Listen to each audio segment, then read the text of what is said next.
كما صليت على إبراهيم وعلى آل إبراهيم في العالمين إنك حميد مجيد. قال الله تبارك وتعالى في كلامه المجيد: أعوذ بالله من الشيطان الرجيم. بسم الله الرحمن الرحيم.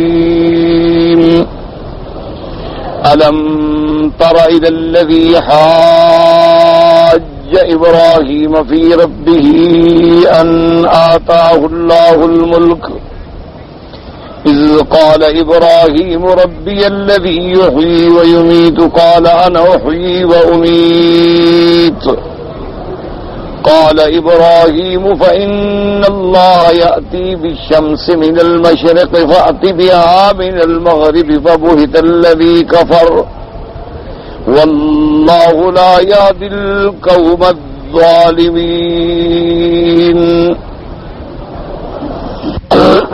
سورۃ البقرہ کی ان آیات میں سیدنا ابراہیم علیہ الصلاۃ والسلام کا مکالمہ مناظرہ جو انہوں نے وقت کے بادشاہ سے نمرود سے کیا اس کا ذکر ہے. اس سے پہلے جیسے الحمدللہ آپ نے آیت الکرسی میں پڑھا ہے کہ اللہ تبارک و تعالی نے اپنی ذات اور اپنی صفات کا ذکر فرمایا. کیونکہ عقیدے کے اندر یہ ضروری ہے کہ جیسے اللہ کی ذات پر ایمان ہو اسی طرح اللہ کے صفات پر بھی ایمان ہو، اور اللہ کی صفات بھی ان پر ایمان ہو جو قرآن میں اور حدیث رسول پاک میں ثابت ہیں، اور پھر اللہ کی صفات میں اپنی طرف سے خود بھی وہ کوئی ایسے تعویلات پیدا نہ کرے بلکہ جیسے اس کی ذات بے مثل اور بے مثال ہے ایسے اس کی صفات بھی بے مثل اور بے مثال. یہ اپنے عقیدہ صحیح رکھ لیں. اور اسی طرح جو میرے رب کی صفات خاصہ ہیں تو جیسے ذات میں کوئی شریک کرے تو مشرک بن جاتا ہے، اسی طرح اگر اللہ کے صفات میں بھی کوئی شریک کرے جو اس کی صفات خاصہ ہیں تب بھی انسان کافر ہو جاتا ہے اور دائرہ اسلام سے نکل جاتا ہے.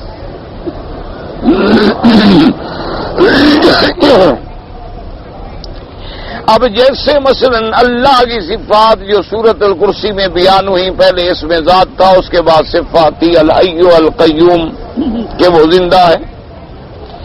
اب کوئی اگر اللہ کی اس صفت کا ترجمہ یوں کرے کہ وہ ایسے زندہ ہیں جیسے ہم ہیں تب بھی کافر ہو جائے گا.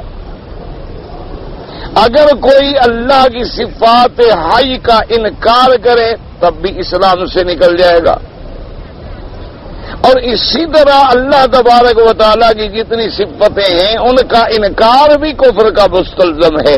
جیسے اللہ کی صفت ہے کہ لم یلد ولم یولد، کہ اس کو جینا بھی نہیں گیا نہ اس نے کسی کو جینا ہے. وہ سب سے پہلے بھی اسی کی ذات تھی، سب کے بعد بھی اسی کی ذات ہے. اب جیسے یہودیوں نے خدا کے لیے بیٹا بنایا کافر ہو گئے، نصرانیوں نے خدا کی اس صفت کو توڑا کافر ہو گئے. اسی طرح القیوم ساری کائنات کے سنبھالنے والا، تو یہ ساری صفتوں کا اللہ نے اس میں ذکر کیا، پھر قدرت کاملہ کا ذکر کیا، پھر علم کامل کا ذکر کیا کہ یعلم ما بین ایدیہم وما خلفہم. علم کامل بھی صرف اللہ کی ذات کا ہے. اب اس کے علم محیط اور علم کامل میں کوئی کسی اور کو شریک کرے تب بھی کفر آ جائے گا. یہ ساری صفات بیان کرنے کے بعد اللہ نے فرمایا کہ لا اکراہ فی الدین قد تبین الرشد من الغی، کہ اسی کو دین کے معاملے میں جبر نہ کرو کہ زبردستی اسے دین میں داخل کرو، نہ، ہرگز نہیں، کیونکہ دین ایک کھلی ہوئی بات ہے. اللہ تبارک و تعالی نے رشد اور گمراہی کو واضح کر دیا ہے، ہدایت اور ضلالت کو واضح کر دیا ہے، صداقت اور کذب کو واضح کر دیا ہے، حق اور باطل کو واضح کر دیا ہے. لہذا جو بھی اسلام لے آئے اطمینان قلب سے، تمام دلائل پہ غور و فکر سے، بالکل اپنے قلبی ارادے سے اسلام میں داخل ہو، اور جو نہیں داخل ہونا چاہتا وہ نہ ہو، کسی پر جبر نہیں ہوگا. یہ بات جو ہے آپ سمجھ لیں کہ اسلام کسی کو جبرن دین میں داخل کرنے کا حکم نہیں دیتا، اور جہاں جہاں اللہ نے ہمیں جہاد کا حکم دیا ہے، قتال کا حکم دیا ہے، وہ اس واسطے حکم دیا گیا کہ دنیا کے اندر کفر جو فساد پھیلاتا ہے اس فساد کو روکا جائے۔ اب وہ فساد کس طرح ہوتا ہے؟ مثلا کہ اگر اسلام میں جہاد نہ ہوتا، اور اسلام تو کسی کو زبردستی اپنے دین میں داخل ہونے کی اجازت نہیں دیتا، لیکن کفر زبردستی لوگوں کو کافر بنائے، ہندو زبردستی لوگوں کو ہندو بنائے، اور یہود اپنی اقتصادی قوتوں کو استعمال کر کے لوگوں کو یہودی بنائے، کوئی اپنی دولت کو استعمال کر کے لوگوں کو یہودی بنائے، کوئی اپنی مشنری کے طریقے سے ہسپتالیں اور خیراتیں اور پیسے دے کے لوگوں کو زبردستی یہودی اور نصرانی بنائے، کوئی مسلمانوں کے چھوٹے معصوم بچوں کو، جیسے کہ اب جنگ میں، بسنیا میں، کشمیر میں اور دیگر معاملات میں لوگ لاکھوں کی تعداد میں چھوٹے بچے یتیم ہو گئے، ان کو اٹھا کے اپنی نرسریوں میں ڈال کے زبردستی ان کا مذہب بدلیں، تو اب اگر پھر جہاد کا حکم نہ ہوتا پھر تو پوری دنیا میں کفر پھیل جاتا۔ جہاد اور قتال کا حکم تو صرف اس لیے دیا گیا ہے کہ کفر کے فساد کو روکا جائے، ورنہ کسی کو زبردستی تلوار کی نوک پہ کلمہ نہیں پڑھایا جائے گا، کیونکہ اسلام تو ہوتا ہی تب ہے جب دل میں آئے، اور دل میں کوئی زبردستی کسی کی عزت نہیں کروا سکتا۔ جیسے کہ وہ ایک مشہور تاریخی واقعہ ہے کہ ایک دفعہ ہارون الرشید بادشاہ کی بیگم جو تھی اپنے شاہی محل پہ کھڑی تھی، تو انہوں نے دیکھا کہ بھئی سارے لوگ جو ہیں بغداد سے دوڑ رہے ہیں اور بھاگ رہے ہیں، ان میں بوڑھے بھی ہیں، بچے بھی ہیں، جوان بھی ہیں، اور بوڑھی بوڑھی عورتیں بھی ہیں، اور لوگ بالکل دیوانہ وار نکل رہے ہیں۔ تو وہ گھبرا کے نیچے آ گئی، خدا رحمت کرے بھی شاید کوئی ملک میں فساد ہو گیا، تو اس نے بادشاہ کو نیند سے جگایا کہ بھی تم سوئے ہوئے ہو اور باہر تو یہ حالت کہ ساری دنیا بھاگ رہی۔ بادشاہ ہنس پڑے، مسکرا دیے، انہوں نے کہا کہ کوئی بات نہیں، کوئی خطرے کی بات نہیں ہے۔ آج امام ابو یوسف رحمۃ اللہ علیہ، جو امام ابو حنیفہ رحمۃ اللہ علیہ کے سب سے بڑے شاگردوں میں ہیں، اور علم جن کو اللہ نے اتنا عطا فرمایا، لوگ ان کے استقبال کے لیے جا رہے ہیں، وہ عالم ہیں، تشریف لا رہے ہیں، لوگ جا رہے ہیں محبت میں۔ تو شہزادی بھی ہنس پڑی، اس نے کہا پھر بادشاہ تو وہی ہوا۔ تو اس نے کہا وہ کیسے؟ انہوں نے کہا تمہارے استقبال کے لیے لوگ تو ڈنڈے سے آتے ہیں، اصل تو وہ ہوتا ہے نا جو دلوں پر حکومت کر رہا، تو دلوں پر تو پھر ان کی شہنشاہی ہے کہ جو بلاتے نہیں لوگ خود بھاگ رہے، جو کسی کو پیسے نہیں دیتے، اشتہار نہیں لگاتے، کوئی ٹرک نہیں بھیجتے، گاڑیاں نہیں بھیجتے، دنیا دوڑی چلی جا رہی ہے، تو پھر اصل بات تو ان کی ہوئی کہ جن کا اثر جو ہے لوگوں کے دلوں پہ ہو جائے۔ اسلام تو معنی یہ ہے کہ دلوں پر اثر کرے، اسلام کا تو مقصد یہ ہے کہ دل میں تصدیق آئے، کہ آدمی دل سے اسلام کو ایک سچا مذہب سمجھے۔ جب تک وہ اس حقیقت کا اعتراف نہ کرے تو اس وقت تک، اور پھر شہادت اللہ الہ الا اللہ کا اقرار نہ کرے، اور پھر اسلام اس کے جوارح و ارکان میں نہ آئے، اس وقت تک تو وہ مومن کامل نہیں بنتا۔ بعض اوقات یہ ہوتا ہے کہ اسلام کی صرف تعریف کی جاتی، کہ بعض لوگ جو ہیں وہ اسلام کی تعریف کرتے ہیں۔ ابھی چند دنوں میں اخبارات میں ایک مضمون بھی چھپا تھا جس میں آج کل جو سب سے بڑی طاقت ہے اور سب سے بڑا ملک کہلاتا ہے، ان کے جو اس وقت صدر ہیں، ان کی بیوی کا ہلیری، اس کا پتہ نہیں کیا نام ہے، تقریباً ایسا ہی نام ہے، وہ قانون کی پروفیسر بھی ہیں اور موجودہ صدر کی بیوی بھی ہیں۔ ان کا بیان آیا تھا، مضمون چھپا تھا، اس نے کہا کہ میں جب مسلمانوں کو دیکھتی ہوں یا کسی مذہب کے پیروں کو دیکھتی ہوں تو مجھے حیرت ہوتی ہے کہ ان کی عورتوں کو ان کے مذہب کی وجہ سے جو سوشل سیکورٹی حاصل ہے وہ دنیا میں کسی کو حاصل نہیں ہے، کہ مذہب اتنی عورت کی حفاظت کرتا ہے، مذہب اس کے حقوق کا اتنا بڑا ضامن ہے، اور اسلام ان کے حقوق کا اتنا بڑا ضامن ہے کہ ہم بڑی ترقی ترقیوں کے باوجود بھی، ماڈرن بننے کے باوجود بھی اس نے کہا ہمارے ملکوں میں اب بھی یہ حشر ہے کہ ہر سال ہمیں لاکھوں بچے جو ہیں وہ ہسپتالوں میں، پارکوں میں، زچہ خانوں میں، کلینکس کے باہر حرامی بچے جو ہیں وہ ملتے ہیں، اور لاکھوں کی تعداد میں وہی پل پل کے جوان ہو رہے ہیں جو آنے کے بعد ہمارے معاشرے کو برباد کر ڈالیں گے، کیونکہ نہ ان کو صحیح معنوں میں ماں نے سنبھالا، نہ کسی باپ نے باپ بن کے محض نوجوانوں کی الٹرا ماڈرن لڑکے اور لڑکیاں جو ہیں اپنی نفسانی اور جذباتی اور حیوانی قوتوں کو مٹانے کے لیے الجھے، اور یہ لاکھوں کی تعداد میں ہمارے ملکوں کے لیے عذاب بنا کے بچے چھوڑ دیے۔ یہ کل بڑے ہو کے اس معاشرے میں کیا کریں گے؟ انہوں نے کہا لیکن اس کے مقابلے پہ مذہب عورت کو تحفظ دیتا ہے، وہ بیوی ہے، وہ ماں ہے، وہ بیٹی ہے، وہ بہن ہے، اس کی عزت پہ حرف آئے تو بھائی جان دے دیتے ہیں، اس کی عزت پہ حرف آئے تو اس کے خامند جان دے دیتا ہے، اس کو تکلیف ہو تو باپ تڑپ جاتا ہے، اور پھر جب وہ خود بیوی بن جاتی ہے پھر وہ ایک ماں کے روپ میں آ کے اپنے بچوں کا تحفظ کرتی ہے۔ اور دیکھا یہ مذہب جتنی سوشل سیکورٹی مہیا کر رہا ہے دنیا کا، ہمارا کوئی معاشرہ اس کا مقابلہ نہیں کر سکتا۔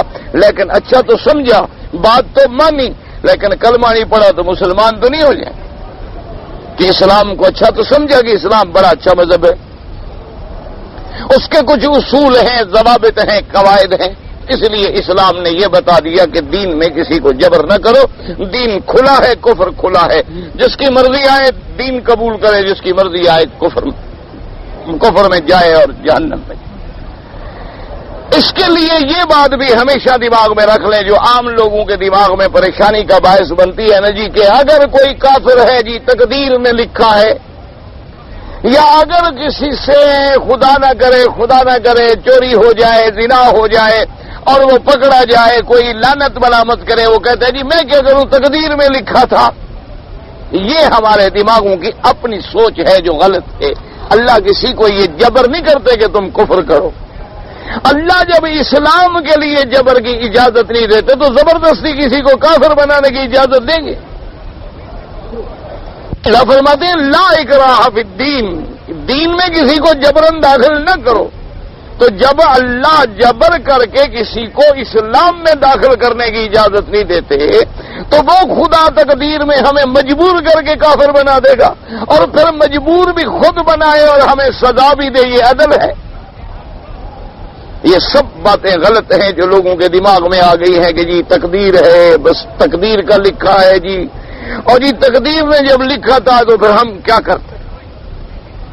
یہ بات نہیں ہے، بلکہ سمجھیں اللہ نے ہم سب کو انسان پیدا کیا، اللہ تبارک و تعالی نے سب کو قوتیں دی ہیں، سامعہ، باصرہ، عقل، آنکھیں، دماغ، اس کے بعد قوت علمیہ، قوت فکریہ، سب قوتیں دی ہیں، اور پھر ان کے سامنے حق اور باطل کو نکھارا ہے، اور پھر تمہیں خود اختیار دیا ہے کہ کیا اسلام قبول کرتے ہو یا کفر قبول کرتے ہو۔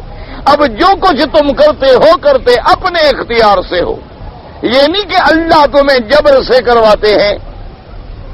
تم اپنے اختیار سے مسلمان بنتے ہو یا کافر بنتے ہو، صالح بنتے ہو یا طالح بنتے ہو، جیسے اللہ نے وضاحت فرما دی کہ من عمل صالحا فلنفسه ومن اساء فعليها وما ربك بظلام للعبید۔ فرمایا جو آدمی اچھا عمل کرے گا اس کا بدلہ بھی اسی کو ملے گا، برائی کرے گا تو اسی پہ وبال پڑے گا۔ تیرا رب ظلم نہیں کرتا اپنے بندوں پہ کہ زبردستی کسی کو سزا میں ڈال دے۔ باقی معنی تقدیر قضا و قدر کا یہ ہوتا ہے کہ ہمارے پیدا ہونے سے پہلے اس کے علم میں تھا کہ ہم کیا کریں گے، اس لیے اس نے لکھ دیا، ورنہ کیا ہم نے اپنی مرضی سے ہے، کیا ہم نے اپنے اختیار سے ہے، لیکن جو ہم نے کیا ہے وہ اس کے علم میں تھا، اس لیے اس نے پہلے لکھ دیا۔ اور جب فرشتے پڑھتے ہیں تو پھر حیران ہو کے کہتے ہیں مولا سبحانک لا علم لنا الا ما علمتنا انک انت العلیم الحکیم، باقی علم والا بھی تو ہے اور حکمت والا بھی تو ہے۔ تو یہ مسئلے کے بعد پھر آگے اللہ نے دوسری آیت میں کیا ارشاد فرمایا، اللہ ولی الذین آمنوا یخرجہم من الظلمات الی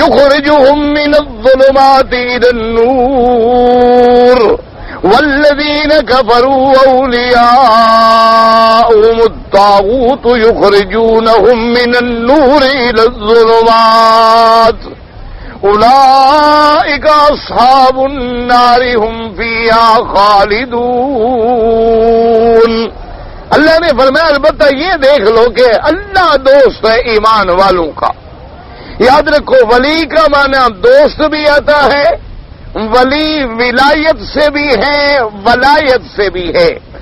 ولی کا معنی حاکم بھی آتا ہے، متولی بھی آتا ہے، رقیب بھی آتا ہے، نگہبان بھی آتا ہے اور دوست بھی آتا ہے۔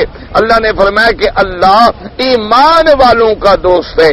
جو ایمان لانا چاہتا ہے تو پھر اللہ اس کو روشنی دکھاتے جاتے ہیں اور اندھیروں سے نکالتے جاتے ہیں۔ جو اس کے راستے پہ چل پڑتا ہے پھر اللہ اس کے لیے آسانیاں پیدا فرما دیتے۔ والذین کفروا، اور جن لوگوں نے کفر کیا ہے ان کے دوست پھر کون ہیں؟ الطاغوت، شیطان اور شیطان کی ذریت، یخرجونہم من النور الی الظلمات، پھر شیطان اس کو کیا کرتے ہیں کہ وہ اسلام کی روشنی سے نکال کے کفر کے اندھیروں میں، شرک کے اندھیروں میں، بدعات کے اندھیروں میں اور گناہوں کے اندھیروں کے اندر ڈالتے چلے جاتے ہیں۔ حتیٰ کہ علماء نے فرمایا ہے کہ بظاہر تمہیں کتنی کوئی چیز اچھی نظر آئے، لیکن اگر آنکھ دیکھنے والی اللہ نصیب کر دے تو ایمان حقیقتاً بھی ایک روشنی ہے اور کفر حقیقتاً بھی ایک اندھیرا ہے۔ جیسے نیک عمل جو ہے حقیقتاً بھی ایک روشنی ہے اور گناہ جو ہے وہ حقیقتاً بھی ایک اندھیرا ہے۔ اس کی سمجھانے کے لیے علماء نے مثال یوں دی ہے کہ یوں سمجھو کہ ایک آدمی کی رات جو ہے عبادت میں گزر جائے، ایک آدمی رات نماز پڑھ کے عشاء پڑھ کے تھوڑا آرام کر کے پھر وضو کر کے مصلی پہ کھڑا ہے اور ساری رات اللہ کے آگے روتے ہوئے مصلی پہ تہجد میں، قرآن میں، دعا میں، عبادت میں گزری ہے، اذان ہوئی ہے، مسجد میں آیا ہے، اور اس کے مقابلے پہ ایک آدمی کی رات شراب میں، شباب میں، کباب میں گزری ہے۔ علماء نے فرمایا اگر اللہ نے تمہیں آنکھیں دی ہیں تو جب سورج کی روشنی نکلے دونوں کے چہرے پہ نظر ڈالو، ایک کے چہرے پر تمہیں معصومیت نظر آئے گی، کشش نظر آئے گی، اچھائی نظر آئے گی، بشاشت نظر آئے گی، اور دوسرے کے چہرے پہ تمہیں لعنت نظر آئے گی۔ لیکن ایک واضح سی بات ہے، اگر دیکھنا بھی چاہتے ہو تو دنیا میں دیکھ لو۔ اسی طرح علماء نے فرمایا کہ ایک بچی ہوتی ہے، وہ اتنی خوبصورت بھی نہیں ہے، بڑا کوئی گورا چٹا رنگ بھی نہیں ہے، سانولی سلونی سی ہے، لیکن گناہوں سے پاک ہے۔ اس کے مقابلے پہ ایک خوبصورت جمال والی لڑکی ہے لیکن گناہوں میں زندگی گزارنے والی ہے، اس کے چہرے میں جو معصومیت اور پاکی کی کشش ہوگی اس کے چہرے میں آپ کو ماں سوا اندھیروں کے کچھ نظر نہیں آئے گا۔ لیکن شرط یہ ہے کہ آنکھ دیکھنے والی بھی ہو۔ ہر آنکھ یہ فیصلہ کر لیتی تو پھر لوگ گمراہ بھی نہ ہوتے۔ آپ اندازہ فرمائیں کہ پہلے دور میں تو یہ تھا کہ ایک دفعہ حضرت عثمان رضی اللہ تعالیٰ عنہ کے سامنے ایک آدمی آیا تو آپ نے فوراً اپنی نظریں جھکا لی، اس کو مجلس سے جانے کا حکم دے دیا۔ ساتھیوں نے پوچھا کہ کیا بات ہے؟ فرمایا کہ اب لوگوں کی آنکھوں میں حیا نہیں رہا، گناہ کر کے آتے ہیں اور پھر فوراً ہماری مجلسوں میں بھی آ جاتے ہیں۔ اس کی آنکھوں کے اندر گناہ تیر رہا تھا۔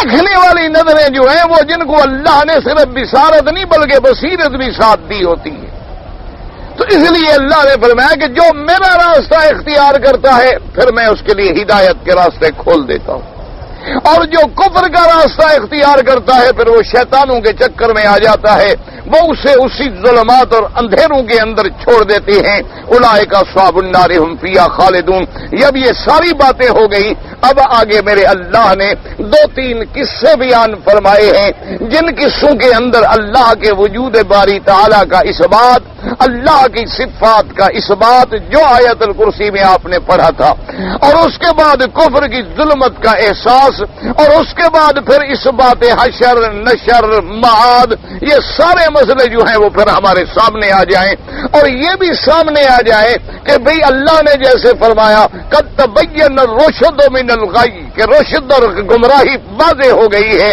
اور دیکھو کیسے رشد واضح ہے، کیسے گمراہی واضح ہے، اور یہ دیکھو کہ اللہ جن کا دوست بن جاتا ہے ان کو کیسے کفر سے نکال کے نور ایمان میں لے آتا ہے، اور شیطان جن پہ مسلط ہو جاتا ہے ان کو روشنی سے نکال کے کیسے کفر میں لے جاتا ہے۔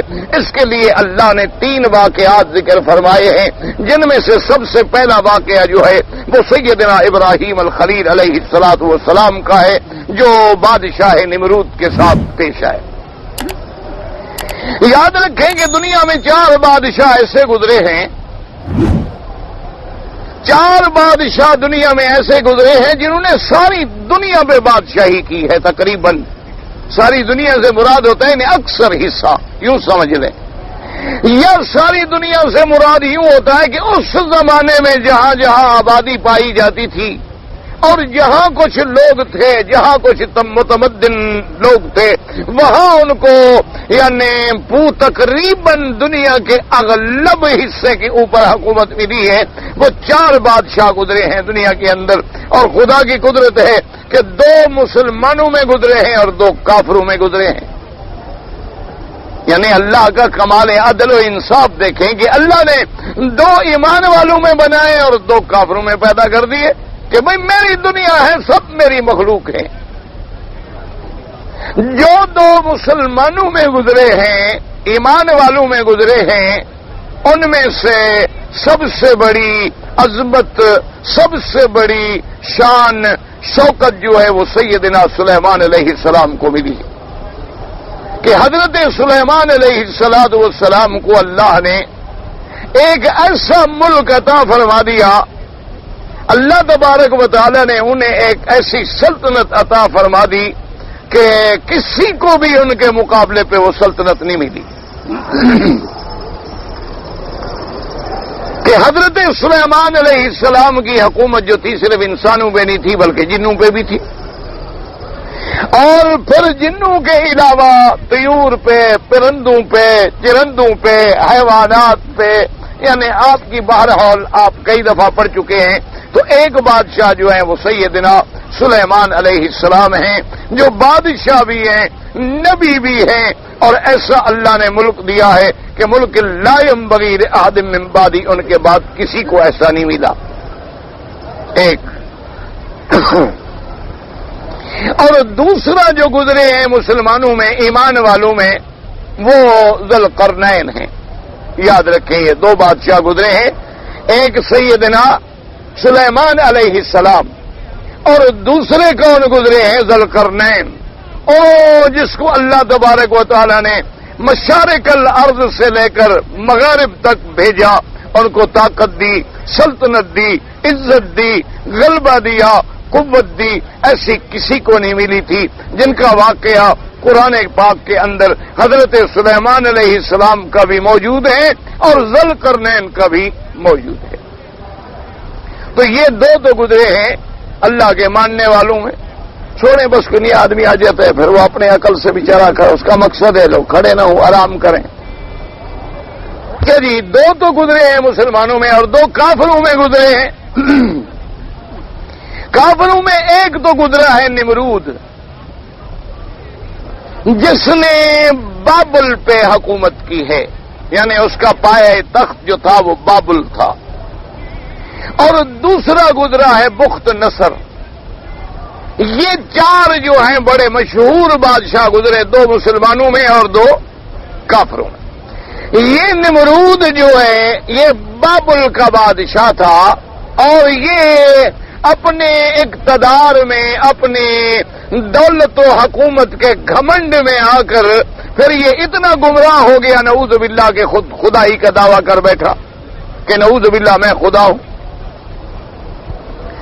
کیونکہ قاعدہ یہ ہوتا ہے، یاد رکھیں کہ اگر اللہ دولت دیتے ہیں، طاقت دیتے ہیں، قوت دیتے ہیں، اور اس کے ساتھ اللہ تبارک و تعالیٰ اگر ایمان کی دولت بھی نصیب فرما دیں تو آدمی راستے پہ رہتا ہے، پٹڑی پہ رہتا ہے، بھٹکتا نہیں ہے۔ اور اگر اللہ تبارک و تعالیٰ اسلام کی دولت سے محروم کر دیں تو پھر آدمی پٹڑی سے بھٹک جاتا ہے۔ اب دیکھیں نا کہ سلیمان علیہ السلام کو کتنی طاقت ملی، کتنی قوت ملی، کتنی عزت ملی، لیکن چونکہ وہ نبی تھے، مسلمان تھے، اللہ کے ماننے والے تھے، تو انہوں نے جب چیونٹی کی بات سنی تو فوراً کیا کہا، ربی اوزعنی، اے میرے پروردگار مجھے توفیق دے کہ میں تیری نعمتوں کا شکر ادا کر سکوں۔ کہ جب حضرت نے چیونٹی کی بات سنی، بات کو سمجھ لیا، فتبسم ضاحکا من قولها، اب مسکرائے، قال رب اوزعنی ان اشکر نعمتک التی انعمت علی، فوراً اللہ کی طرف متوجہ ہو گئے۔ لیکن جو مسلمان نہیں ہوتے بادشاہ، کافر ہوتے ہیں، جیسے فرعون گزرا، نمرود گزرا، بخت نصر گزرا، جب طاقت کے گھمنڈ میں آئے کوئی خدا بن گیا، کوئی فرعون بن گیا، کوئی حد سے نکل گیا، تو یہ نمرود بھی انہی میں سے تھا کہ جس نے بادشاہ بننے کے بعد یہ دعویٰ کیا کہ میں تو خود خدا ہوں۔ اب حضرت سیدنا ابراہیم الخلیل علیہ الصلاۃ والسلام جو ہیں، اللہ نے قرآن میں سیدنا ابراہیم کے واقعات اس لیے زیادہ بیان فرمائے ہیں کہ مکے میں رہنے والے بھی اپنے آپ کو کہتے تھے کہ ہم ملت ابراہیم سے تعلق رکھتے ہیں، اور یہودی بھی نعوذ باللہ دعویٰ کرتے تھے کہ ہم ابراہیم کے دین پہ ہیں، اور نصرانی بھی دعویٰ کرتے تھے کہ ہم ابراہیم کے دین پہ ہیں۔ تو اس لیے اللہ نے ابراہیم علیہ السلام کے واقعات کو ذکر کیا کہ عقل والوں غور کرو، یہودیوں کے عقیدوں کو بھی سامنے رکھو اور ابراہیم الخلیل کے عقیدے کو بھی سامنے رکھو۔ اے نصرانیوں تم غور کرو، تم اپنے صلیب کے عقیدے کو، ابنیت کے عقیدے کو، ثالث و ثلاثہ تثلیث کے عقیدے کو بھی سامنے رکھو، ابراہیم کے کردار کو بھی سامنے رکھو۔ اللہ نے مکے والوں کو بھی سمجھایا کہ تم کہتے ہو ہم ملت ابراہیمی پہ ہیں، تم 360 بتوں کے مجاور بنے ہوئے ہو، ابراہیم بتوں کے توڑنے والا ہے، تم کیسے دعویٰ کر سکتے ہو؟ اس لیے قرآن نے کھلے الفاظ میں فرما دیا کہ ما کان ابراہیم یہودیا ولا نصرانیا ولکن کان حنیفا مسلما وما کان من المشرکین۔ فرمایا خبردار، نہ تو ابراہیم علیہ السلام تمہاری اس یہودیت پہ تھے، نہ نصرانیت پہ تھے، بلکہ وہ تو سب کو چھوڑ کے اپنے اللہ کے آگے جھکنے والا مسلمان تھا، اور وہ تو مشرکین میں سے نہیں تھے۔ اب ابراہیم علیہ السلام آئے اور بادشاہ سے مناظرہ ہوا، اس کو مکالمہ بھی کہتے ہیں، مناظرہ بھی کہتے ہیں۔ تو اس لیے علماء نے قرآن مقدس کی ان آیات کی روشنی میں یہ لکھا ہے کہ اب اگر کبھی علماء حق کو ضرورت پڑے تو باطل کے ساتھ مناظرہ کرنا بھی جائز ہے۔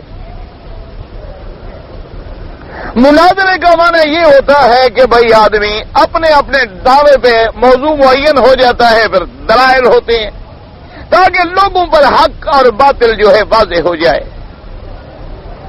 اچھا، اب یہ واقعہ کب کا ہے؟ بعض مورخین نے تو یہ لکھا ہے کہ یہ سیدنا ابراہیم علیہ السلام کا مناظرہ جو ہے آپ کو آگ میں ڈالے جانے کے بعد، یعنی پہلے تو آگ میں ڈالے گئے، اللہ نے آگ سے جب بچا لیا تو اب مجبور ہو گئے کہ ان کی ایک طاقت بنی معجزہ دیکھ کے لوگوں کے دلوں میں ایک اثر پیدا ہوا، تو اب بادشاہ نے بھی کوشش کی کہ کوئی ایسی بات ہو جائے، اور ابراہیم علیہ السلام نے بھی کوشش کی کہ چلو بات سے مسئلہ حل ہو جائے، کیونکہ جو مسائل باتوں سے حل ہو سکتے ہیں، گفتگو سے حل ہو سکتے ہیں، وہ کبھی طاقت سے حل نہیں ہو سکتے۔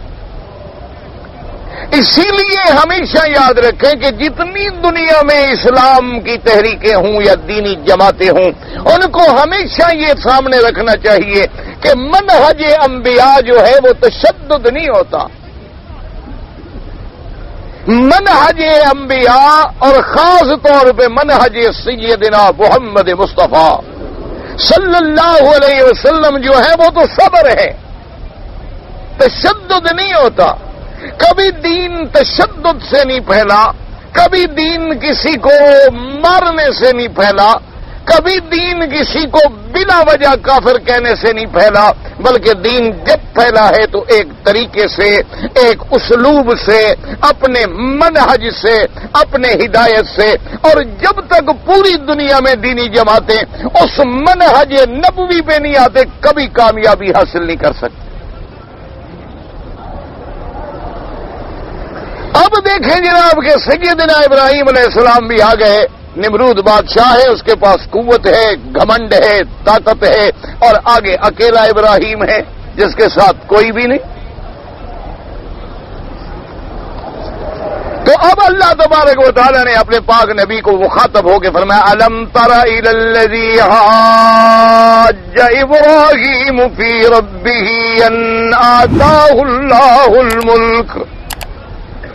اللہ نے فرمایا کیا آپ نے نہیں دیکھا میرے نبی محمد مصطفیٰ صلی اللہ علیہ وسلم؟ مانا ہوتا ہے نہیں جانا، یعنی اب ہم نے آپ کو جنوا دیا، مانا یہ ہوتا ہے. ورنہ رویت سے مراد آنکھوں دیکھنے کا تو واقعہ نہیں ہے، تو ابراہیم علیہ السلام کا زمانے کا واقعہ ہے. تو کبھی رویت بمانے علم ہوتی ہے، رویت علمیہ یا رویت قلبیہ.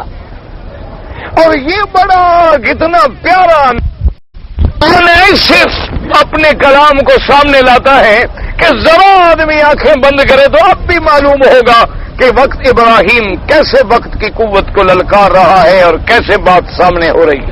اس لیے اللہ نے فرمایا الم ترى، کیا آپ نے نہیں دیکھا؟ ہم دیکھو آپ کو دکھاتے ہیں، حالانکہ واقعہ گزر گیا.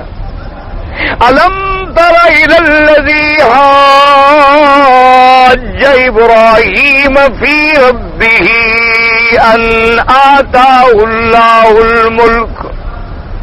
اللہ نے فرمایا کہ کیا آپ نے نہیں دیکھا جس نے جھگڑا کیا ابراہیم علیہ السلام سے رب کے معاملے میں؟ اور اللہ فرماتی ہیں پتہ ہے میرا مدنی کے جھگڑا کیوں کیا؟ سبب کیا تھا کہ ان آتاہ اللہ الملک، اللہ نے اس کو ملک دیا تھا، بادشاہی دی تھی.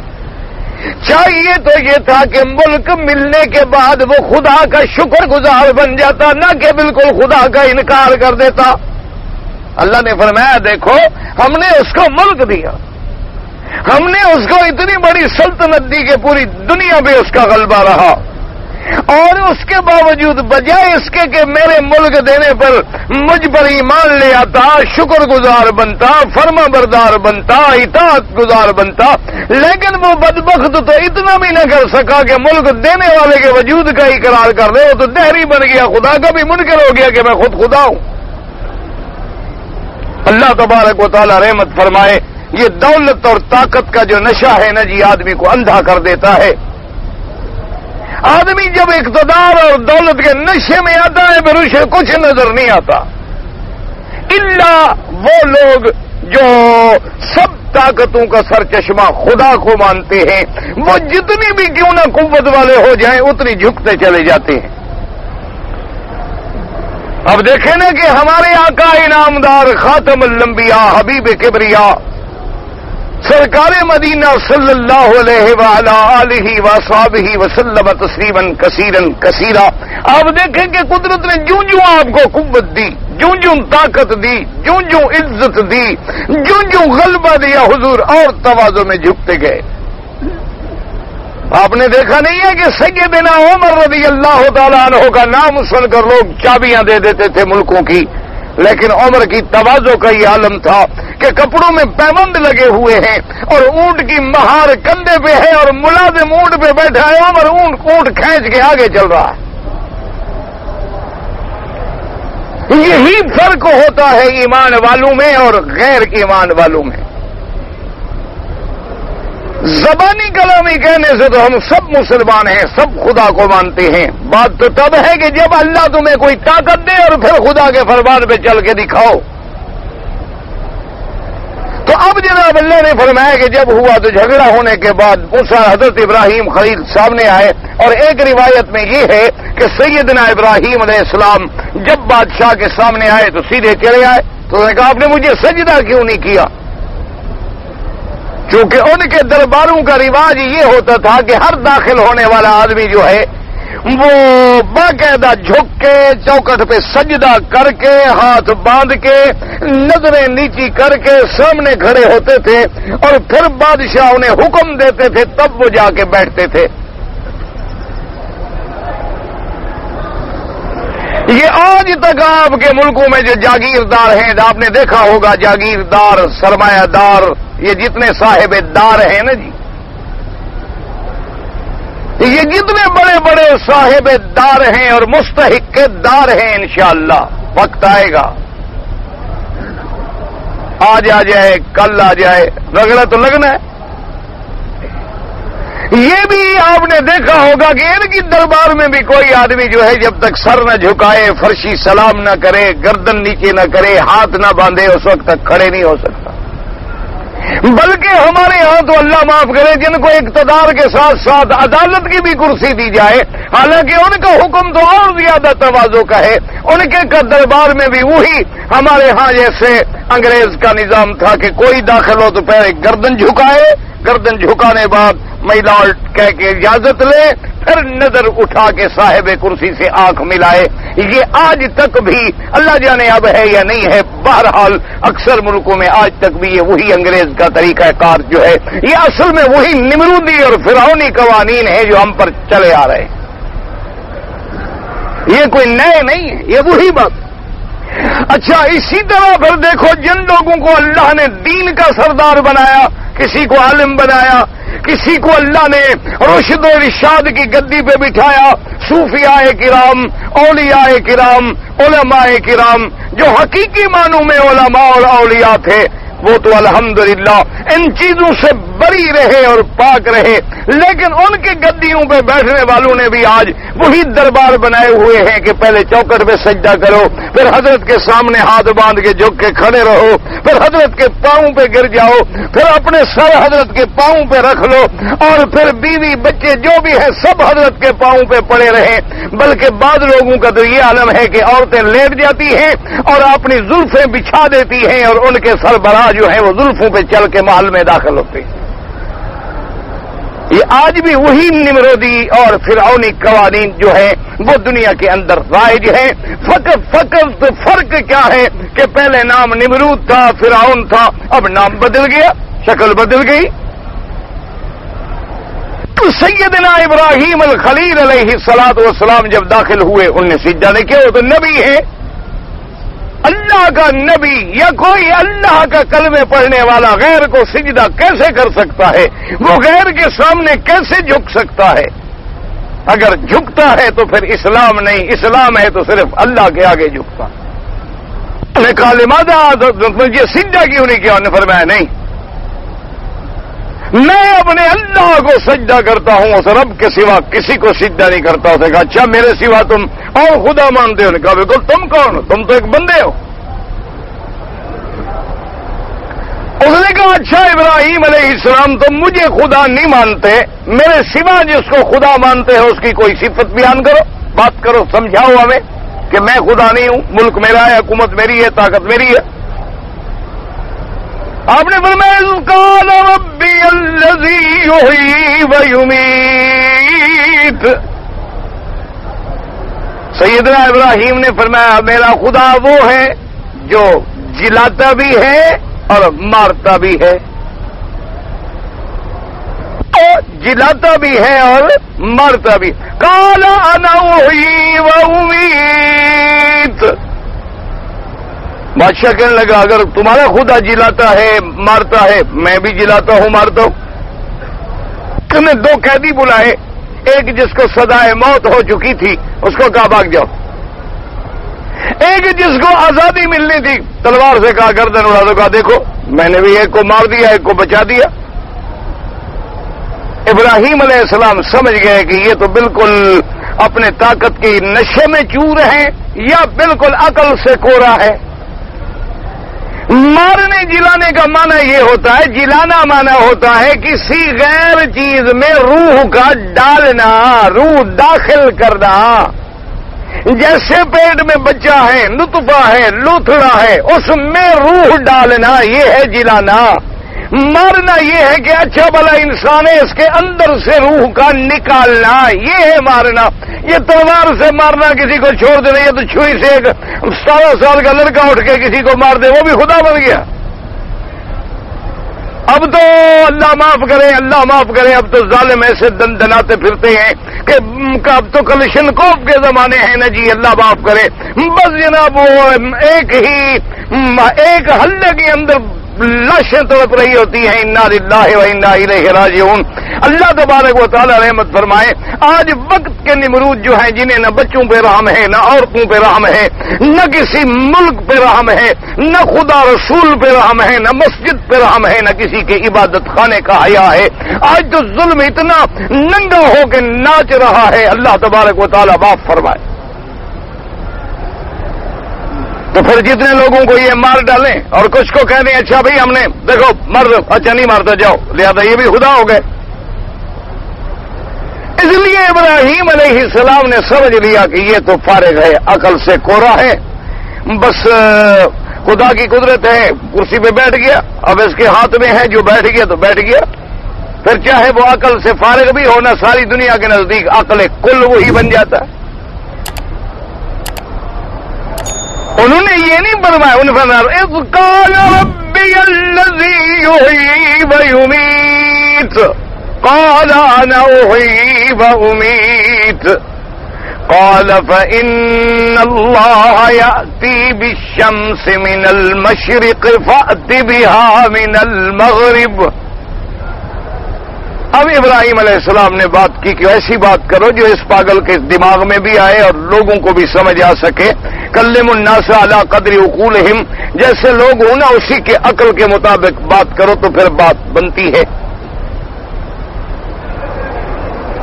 آپ نے فرمایا دیکھو بات سنو، میرا رب جو ہے وہ سورج کو روزانہ مشرق سے نکالتا ہے، حالانکہ چاہے شمال جنوب جہاں سے چاہے، لیکن مشرق سے نکالتا ہے، مغرب میں غروب ہوتا ہے۔ تم اگر رب ہو تو ایک دن سورج کو مغرب سے نکالنے، مشرق کے بجائے تم مغرب سے نکالو۔ بات کو سمجھیں کیا مانا؟ ابراہیم علیہ السلام نے فرمایا کہ کسی مردے میں حیات ڈالنا تو بڑا کام ہے نا، یہ ہے تغیر حرکت میں کہ ایک چیز حرکت کر رہی ہے، حیات نہیں دینی، اس کو زندہ نہیں کرنا، زندہ تو ہے، حرکت کر رہا ہے، صرف اس کی حرکت کا رخ بدلنا ہے کہ یہاں کے بجائے یہاں سے نکلے، یہ تو آسان کام ہے نا۔ حیات ڈالنا تو بڑا مشکل کام ہے، لیکن حیات والی یا متحرک چیز کی حرکت کا رخ بدلنا جو ہے یہ تو کوئی مشکل بات نہیں ہوتی نا۔ تو اگر تمہارے ہاتھ میں کم سے کم اتنی طاقت ہے تو تم میں سے متحرک حرکت کرنے والے سیارے کو مشرق کے بجائے مغرب سے نکالو۔ فبہت الذی کفر۔ اب جناب حیران رہ گیا، ہکا بکا رہ گیا، کیا کرے، کیسے جائے سورج کو نکالنے کے لیے؟ اب کوئی جواب نہیں بن پڑتا۔ اچھا بعض علماء نے فرمایا کہ چلو بدبخت یہ تو کہہ سکتا تھا کہ چلو بھائی میں نہیں نکال سکتا، تم کہو خدا کو مغرب سے نکالے۔ از کم یہ تو کہہ سکتا تھا کہ بھائی میں تو نہیں نکال سکتا۔ انہوں نے کہا وجہ یہ ہے کہ وہ ایسا بے ہوش ہوا کہ یہ کہنے کی ہمت نہیں رہی، اور دوسرا وہ یہ بات سمجھ چکا تھا کہ ابراہیم سچا نبی ہے، اس کا خدا سچا خدا ہے۔ اگر میں نے یہ مطالبہ کر دیا کہ چلو بھی آج تمہارے خدا سے کہو کہ مغرب سے نکالے، ابراہیم نے دعا کر لی اور خدا نے مغرب سے نکال دیا، پھر تو پوری دنیا مسلمان ہو جائے گی، میں تو ختم ہو جاؤں گا۔ اس لیے اس نے کہا کہ اگلا سوال نہ کرو، اگلا سوال کرتا ہوں تو پھر سب کچھ جاتا ہے۔ اس طرح تو کم از کم صرف شکست ہو رہی ہے نا، اور زیادہ سے زیادہ جن لوگوں تک بات پہنچے گی وہ ذرا متاثر ہوں گے، اور یہ سورج کا معاملہ تو ساری دنیا دیکھ لے گی۔ اور سورج اللہ تبارک و تعالی جیسے مشرق سے نکالنے پہ قادر ہیں، اسی طرح مغرب سے بھی قادر ہیں، اور ابراہیم الخلیل ان کے پیغمبر ہیں جو خدا اس پہ آگ کو ٹھنڈا کر کے آگ سے نکال سکتا ہے، وہ اس کی دعا پر جو ہے سورج کو بھی نکال سکتا ہے، اس لیے اس نے ڈر کے مارے یہ بات نہیں کی، ورنہ وہ یہ بات کہہ سکتا تھا۔ لیکن علماء کرام نے لکھا ہے کہ اللہ کی شان دیکھیں کہ جب قیامت آئے گی، قیامت سے پہلے ایک وقت ایسا آئے گا کہ سورج اللہ مغرب سے نکالیں گے.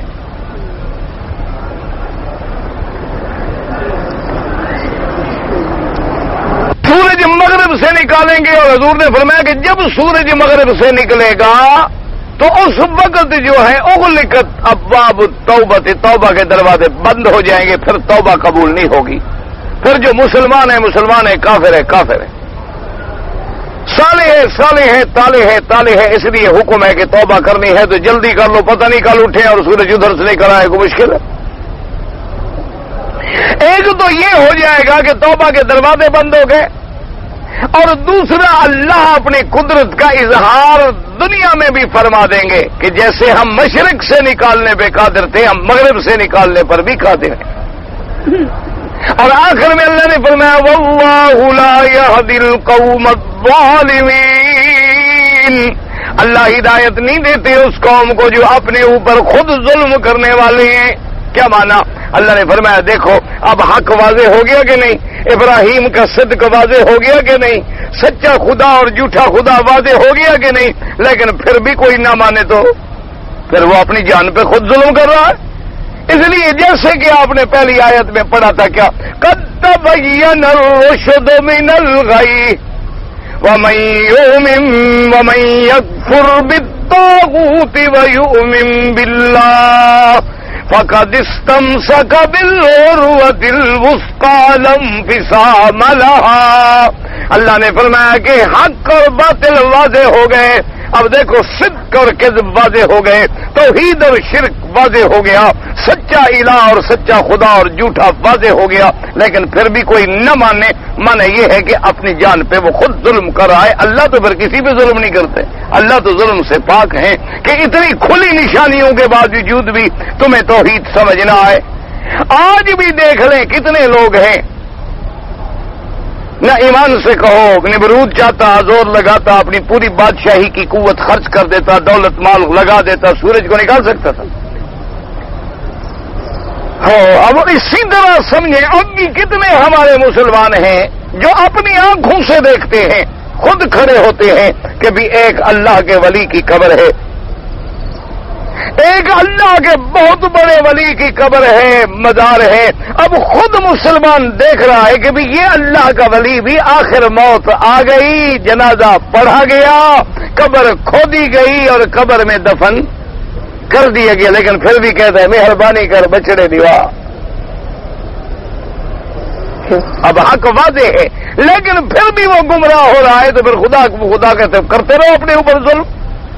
اگر تم خود جہنم میں جانا چاہتے ہو تو جاؤ، ورنہ ایک سیدھی سی بات ہے، تم خود دیکھ رہے ہو، تم اس کی قبر پہ کھڑے ہو کہ وہ صاحب قبر ہے، وہ زندہ تھا، چلتا تھا، پھرتا تھا، ہمارے لیے ہدایت کی باتیں کہتا تھا. آج وہ فوت ہو گیا اور قبر کھودی گئی، قبر میں آ گئے، مٹی اوپر آ گئی.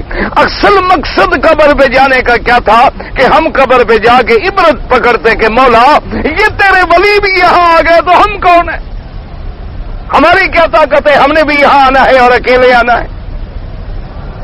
ان کے تو اعمال صالحہ بھی تھے لیکن ہمارے پلے میں تو وہ بھی نہیں. ان کی قبروں کو تو نے توحید سے، ایمان سے، اعمال صالحہ سے ان کے لیے باغ جنت بنا دیا ہوگا. ہمارا تو پتہ نہیں ہماری قبروں کا کیا حال ہوگا. ہم جا کے عبرت پکڑتے، بجائے عبرت پکڑنے کے ہم نے وہاں سجدے شروع کر دیے، وہاں ہم نے نظریں شروع کر دی، وہاں ہم نے پھولوں کی چادریں چڑھانی شروع کر دی. اور جو جتنا بڑا ہمارا لیڈر بنتا جائے اتنی بڑی پھولوں کی چادر چڑھاتا ہے. ویسے ہوتے یہ بھی عجیب لوگ ہیں ماشاءاللہ. مسلمان کی قبر ہو تو چادر چڑھاتے ہیں، ہندو کی ہو وہاں بھی چڑھا دیتے ہیں پھولوں کی چادر. یعنی کبھی کبھی ہندو ملک میں چلے جائیں اور وہاں ان کا کوئی لیڈر ہندو مر گیا اس کی قبر پر بھی پھول چڑھاتے ہیں، اور کوئی سکھ مر گیا وہاں بھی چادر ڈال دیں گے. کسی یہودی کی قبر پہ چلے جائیں وہاں بھی چادر ڈال دیں گے. یا تو یہ بالکل عقل سے فارغ ہیں یا بڑے سمجھدار ہیں، جانتے ہیں کہ فائدہ زیادہ تو ہوتا کوئی نہیں، سب پر ڈالتے رہو، بس لوگوں کو ہی بے وقوف بنانا ہے نا، لوگوں کو پاگل بنانا ہے، ورنہ پھول کیا فائدہ دیں گے یا کچھ کریں گے.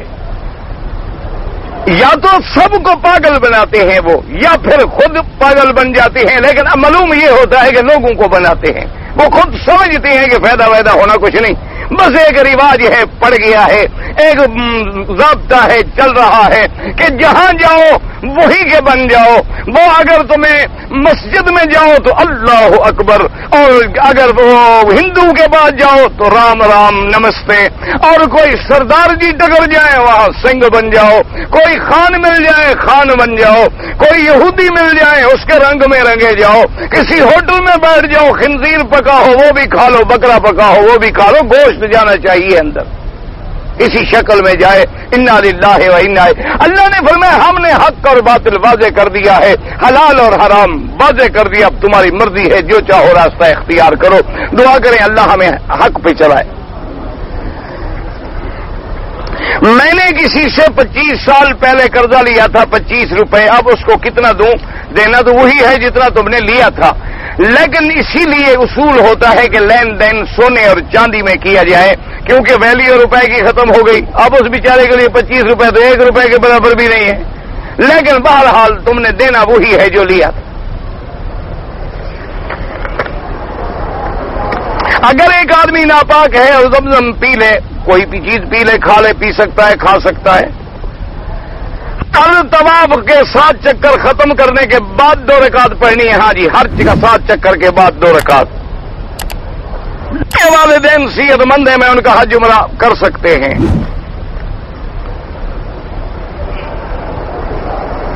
میں پہلی دفعہ پاکستان سے سعودی عرب ریاض آیا، ریاض سے عمرہ کرنے کی نیت سے میں آیا، مجھے میقات کا پتہ نہیں تھا، اور میں نے آ کے جدے سے احرام باندھا، تو آپ کو ریاض کا تو پتہ لگ گیا ماشاءاللہ، وہاں تو نہیں بھولے، ریاض کے بجائے کسی اور ملک میں تو نہیں چلے گئے آپ جب پاکستان سے آئے ماشاءاللہ پہلی دفعہ، تو ریاض بھی نہیں بھولا، جدہ شریف بھی نہیں بھولا، آپ کا ہوائی جہاز بھی نہیں بھولا، ٹکٹ بھی نہیں بدلی، پاسپورٹ بھی نہیں بدلا۔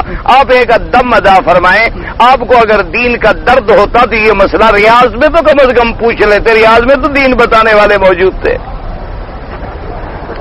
ہمارے لوگ ہیں، ایک بھیڑ ہے، آ جاتے ہیں، کر لیتے ہیں، پھر کسی نے کہہ دیا بھائی تم نے غلطی کیا، اچھا پوچھ لیتے ہیں، ورنہ ان کو خود کوئی ضرورت نہیں پوچھنے کی۔ کیوں دین پوچھنے کی کیا ضرورت ہے؟ دولت ہو پوچھیں کہ بھی پیسہ کیسے ملے گا، کرنسی کہاں سے ملے گی، اور ہم جناب اگر فوٹو بدلیں تو کیسے بدلیں، ہم رشوت دیں تو کیسے دیں، وہ چیزیں پوچھنے کی، دین پوچھنے کی تو ہے ہی نہیں چیز۔ دین تو ایک بے ضرورت چیز ہے۔ اور یہی جو ابھی بھولے بھالے بن جاتے ہیں نا جی، ہمیں میقات کا پتہ نہیں تھا جی، ان کو جب یورپ بھیجو کسی کافر ملک میں تو 2 مہینے پہلے گائیڈ بک پڑھنی شروع کرتے ہیں کہ وہاں ریٹ کیا ہوگا، ہوٹل کا کیا ہوگا، رینٹ کار کا کیا ہوگا، فلاں کا کیا ہوگا، فلاں کا کیا ہوگا، سڑک کون سی ہے، کون کون سی چیزیں دیکھنے والی۔ کیوں؟ اس کا شوق ہے، دین مصطفیٰ کا شوق نہیں۔ یہ تو گلے میں پڑ جاتا ہے، آ گئے عمرہ کر لیا، پھر بعد میں پوچھ لیں گے، دیکھا جائے گا۔ اگر میں سنت مسجد میں فجر کی گھر میں پڑھ کے جاؤں، پھر مسجد میں آ گیا تو پھر تحیت المسجد، کیونکہ جب 2 رکعت سنت فجر کی پڑھنے اس کے بعد صرف فجر پڑھیں، فرض پڑھیں۔ یہ صورت کسی آدمی نے اپنی بیوی کو چلا چلا کر طلاق دی، یہ طلاق کا مسئلہ دارالفتاء سے جا کے درخواست لکھ کے پوچھ لیں۔ ایک طواف یا زیادہ بھی کر سکتے ہیں، نفلی عبادت ہے، جتنا چاہو کرو، والدین کے لیے کر سکتے ہو۔ نماز جنازہ امام کے پیچھے کیسے پڑھیں؟ 4 تکبیریں کہنی ہیں، اگر حنفی ہیں پہلی تکبیر میں ثنا پڑھیں گے، دوسری میں درود اور تیسری میں دعا۔ اگر شافعی ہیں یا اہل حدیث ہیں تو اللہ اکبر کہہ کے پہلی رکعت میں تکبیر میں فاتحہ پڑھیں گے، دوسری میں درود شریف اور تیسری میں دعا۔ اگر زمزم کھڑے ہو کے پیا جائے، کھڑے ہو کے پینا جائز ہے، ضروری نہیں کہ ضرور کھڑے ہو جائے۔ صرف نہانے سے وضو ہو جاتی ہے، پہلے وضو کرو گے تو وضو ہو جائے گی، یہ نہیں کہ صرف پانی ڈال دو وضو ہو جائے گی۔ پہلے ہاتھ دو، ناک میں منہ میں کلی کرو، ناک میں پانی دو، وضو کر کے غسل کرو تو پھر وہ وضو کافی ہے۔ وطر جو ہے اگر تہجد کے ساتھ پڑھیں تو پہلے تہجد کی نفل پڑھ لیں، آخری جو پڑھیں وہ وطر پڑھیں۔ اگر دوران طواف قرآن کو دیکھ کے پڑھیں جائز ہے، لیکن بہتر یہ ہے کہ ہاتھ میں نہ اٹھائیں، دھکا لگ جاتا ہے، بے ادبی ہوتی ہے۔ جو تمہیں یاد ہے وہ پڑھتے رہو۔ سورۃ یاسین تلاوت کرنی ہے، وقت نہیں ملتا تو میں آپ کی طرف سے پڑھا کروں گا، فکر نہ کریں، میرے پاس وقت ہے، میں تمہاری طرف سے پڑھ لیا کروں. اب یہ مسئلہ ہے بھائی سورۃ یاسین پڑھنے وقت نہیں تو میں کیا کروں؟ ایک عورت کا لڑکا شہید ہو گیا، قافلہ آ رہا تھا، ایک عورت نے حضرت ابو بکر سے پوچھا کہ میرا لڑکا کہاں ہے؟ تو انہوں نے کہا پیچھے آ رہا ہے، اللہ نے سچا کر دیا. بالکل جھوٹ گھڑا ہے کسی نے، کوئی واقعہ نہیں ایسا، نہ حدیث میں ہے نہ آثار میں ہے. میں جس امام کے پیچھے نماز پڑھتا ہوں اس کی داڑھی بالکل چھوٹی ہے، پیچھے جتنے نماز پڑھنے والے ہیں ان سب کی داڑھی ہے. امام کی چھوٹی ہوگی، پیچھے کلین شیو ہوں گے، پھر تو ٹھیک ہے، گزارا ہو جاتا ہے. جیسا امام ویسے مقتدی. اگر مقتدی صحیح ہے ویسے حکم، مسئلہ یہ ہے کہ جو داڑھی کٹائے یا اس طرح پھرائے وہ امام نہیں بن سکتا. ریاض رشید کیا ہے جی پتہ نہیں، ایک مرد مدینہ میں رہائش، ابھی میں مدینہ میں رہائش کا انتظام کروں یا درس دوں؟ میلاد منانا بالکل بدعت ہے. کتاب زحمہ کبرا سے کوئی کتاب نہیں. انفقا درہمن علی صراط مولد النبی، سب جھوٹی روایت ہے، جتنی تو نے لکھی ہے ایک بھی صحیح نہیں ہے، سب موضوع اور گھڑی ہوئی روایتیں ہیں. اگر صحیح ہوتی تو سیاہ ستہ میں تو آئے، کسی امام بخاری مسلم کوئی تو توثیق کرے. یہ تو کتاب ہی ایسی ہے جو پتہ نہیں صدیوں بعد لکھی گئی، جس کا کوئی یعنی محدثین قطار شمار میں بھی ذکر نہیں کرتے. لیکن ہم کیا کریں، ہمارے میلادی حضرات جو ہیں وہ ایسی روایات کو سہارا بناتے ہیں. اور اللہ کے بندے، ایک موٹی بات ہے، اگر یہ دین تھا ابو بکر کو سمجھ نہیں آیا، حضرت عمر عثمان علی کو سمجھ نہیں آیا، اہل بیت رسول کو سمجھ نہیں آیا، لاکھوں صحابہ کو سمجھ نہیں آیا، تابعین کو سمجھ نہیں آیا، حضور کے زمانے کے 600 سال بعد ایک بادشاہ نے یہ مسئلہ شروع کیا.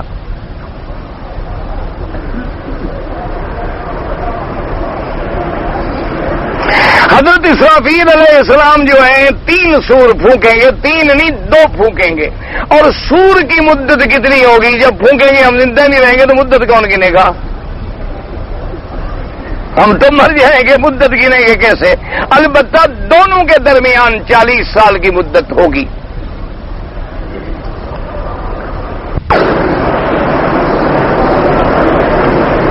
کچھ لوگ نماز کی تکبیر شروع ہوتے وقت کھڑے ہو جاتے ہیں، کچھ حی علی الصلاۃ پہ کوئی حرج نہیں. اصول یہ ہوتا ہے کہ صفیں صحیح بنانی چاہیے. ویسے اگر صفیں صحیح بنی ہوئی ہیں حی علی الصلاۃ پہ کھڑا ہو جائے، اگر اس کو پتا ہے کہ بھی ابھی صفیں بناتے بناتے وقت چلا جائے گا تو تکبیر کے اول میں بھی کھڑا ہو گیا، کوئی حرج نہیں. یہ تو کوئی مسئلہ نہیں، مستحبات ہیں. اگر کوئی آدمی کھانا کھا رہا ہے تو کوئی سلام کرے، پہلے تو کھانے والے پہ سلام نہ کرو. اگر کوئی کر دے تو ایک لقمہ 2 سیکنڈ کے لیے روک کے جواب دے دو، کوئی روٹی نہیں چھین لے گا. مسئلہ یہ ہے کہ کوئی کھا رہا ہے تو سلام نہ کرو، کیونکہ وہ ایک کام میں مشغول ہے. جی کہ ہاں ختم شریف پڑھنے سے میں نے سنا ہے کہ کھانا حرام ہو جاتا ہے. تو ختم شریف تو قرآن ہے، قرآن پڑھنے سے پتہ نہیں حلال حرام کیسے. تو قرآن شریف پڑھنے سے ابو جہل کیسے کافر ہو گیا؟ قرآن پڑھا نبی نے، ابو جہل نے نہ مانا. قرآن کہتا ہے کہ یہ کھانے پہ ختم صغیر ختم کبیر بدعت ہے. تم نہ مان کے جو پڑھوا رہے ہو تو حلال کو حرام تم کر رہے ہو، قرآن تو نہیں کر رہا. بات کو سمجھو، قرآن روکتا ہے کہ بدعت نہ کرو، احداث نہ کرو. اطیعوا اللہ و اطیعوا الرسول، من یطیع اللہ والرسول قل ان کنتم تحبون اللہ فاتبعونی. تو جب اللہ کے نبی نے کبھی ختم صغیر ختم کبیر نہیں پڑھا، صحابہ نے نہیں پڑھا، خلفائے راشدین نے نہیں پڑھا، تو مانا تم بدعت کر رہے ہو، قرآن کی مخالفت کر رہے ہو. جب مخالفت کر رہے ہو تو حلال کو حرام تو تم کر رہے ہو، قرآن تو نہیں حرام کر رہا. امام صاحب نماز ظہر اور عصر کی آخری 2 رکعتوں میں کوئی سورت پڑھتے ہیں؟ امام صاحب سے پوچھیں، مجھ سے کیوں پوچھتے ہیں؟ عورتوں کا مسواک کرنا جائز ہے، کیوں عورتوں کا منہ گندا رکھنا چاہتے ہیں آپ؟ جیسے مردوں کے لیے سنت ہے، عورت کے لیے بھی سنت ہے. والدین کا عمرہ حسن کی نیت کر لیں. ہم صاحب برآمدے میں ہوں تو ان کو اس طرف کوئی آگے نہ ہو، ادھر جو آگے ہو جائیں کوئی حرج نہیں۔ آپ کے والد صاحب، میرے والد صاحب نے 40 سال یہاں حرم میں گزارے ہیں۔ حرم شریف میں نمازیوں کی جوتیاں گم ہو جاتی ہیں، بالکل کسی کی نہ اٹھائیں، چوری کا گناہ ہوتا ہے، پیدل چلے جائیں، بغیر جوتے کے جائیں اور خرید لیں، لیکن کسی کی نہ اٹھائیں۔ ہم نے سنا ہے کہ حاجی کب ہو جائے تو فرشتے آ جاتے ہیں، یہ کوئی مسئلہ نہیں، فرشتے ہمیشہ ہوتے ہیں، دو تو تمہارے ساتھ ہوتے ہیں دائیں کندھے پر، یہ تو چھوڑتے نہیں، یہ تو ہر وقت موجود ہوتے ہیں۔ یہ کوئی نہیں کہ ایک اللہ نے ایک عدد بنایا ہے کہ 50 لاکھ حج کرے گا، حاجی 20 لاکھ تو اب کم ہو گیا تو 30 لاکھ خدا کو فرشتے بھیجنے پڑتے ہیں، یہ تم نے غلط سنا ہے۔ جنت میں مردوں کو تو حوریں ملیں گی، عورتوں کو کیا ملے گا؟ عورتوں کو ہم جو ملیں گے، ہم گندے ہیں کیا کہ بندے حوریں جو ملیں گی تو ہم جو ملیں گے حوروں کو، اور کیا ملے؟ قرآن شریف کو اپنے پاس جیب میں رکھو، لیکن حمام وغیرہ میں بے ادبی کی جگہ پہ داخل نہ کریں۔ رکعتوں میں امام صاحب نمازوں میں ایسا پڑھتے ہیں، حنفی حضرات فاتحہ نہ پڑھیں، امام پر ان کا امام کا پڑھنا کافی ہے، باقی شافعی حضرات جو ہیں چاہے جہری ہو چاہے سری ہو وہ پیچھے پڑھتے رہیں۔ اس عورت سے شادی کی بات چل رہی ہو، اس کی وجہ سے اس عورت سے شادی نہ ہو سکے، کسی اور جگہ ہو جائے، اس عورت کی بیٹی یا ماں سے شادی ہو سکتی ہے، بات چل رہی تھی، کوئی شادی تو نہیں ہوئی نا، وہ تو اجنبی رہی تمہارے لیے۔ ایک آدمی اپنی بیوی بچوں سے دور مزدوری کرنے کے لیے کتنا عرصہ مکے میں رہ سکتا ہے؟ جتنا عرصہ تم برداشت کر سکو اور بیوی برداشت کر سکے، یہ تو تمہارا اپنا امتحان ہے۔ بہرحال کوشش یہ کرو کہ زیادہ دور نہ رہو، بیوی کا بھی حق ہے اور مرد کا بھی حق ہے۔ یہ نکاح اور طلاق کے مسئلے دارالفتاء سے پوچھیں۔ ہم مکہ مکرمہ کے علاقہ کاکیہ میں رہتے ہیں، حدود حرم میں ہے، بالکل حدود حرم میں ہے۔ کہتے ہیں جی کہ جو بعض لوگ سپر مارکیٹیں چلانے کے لیے کچھ انعامات رکھتے ہیں، سب لاٹری کی قسمیں اور ناجائز ہے۔ ہم سفر کرتے ہیں جدہ سے ریاض دمام، سفر بالکل قصر پڑیں۔ اب جو تو نے دیکھا ہے، مجھے خواب کا نہیں پتہ لگتا، کسی خواب والے کو ڈھونڈو۔ کیا مردے سنتے ہیں؟ ہماری تو زندہ نہیں سنتے، تو مردوں کو سنا رہے ہو۔ حضور نے جنگ بدر میں پکارا تھا، بالکل پکارا تھا، اور مردوں نے سنا تھا، بالکل صحیح حدیث ہے۔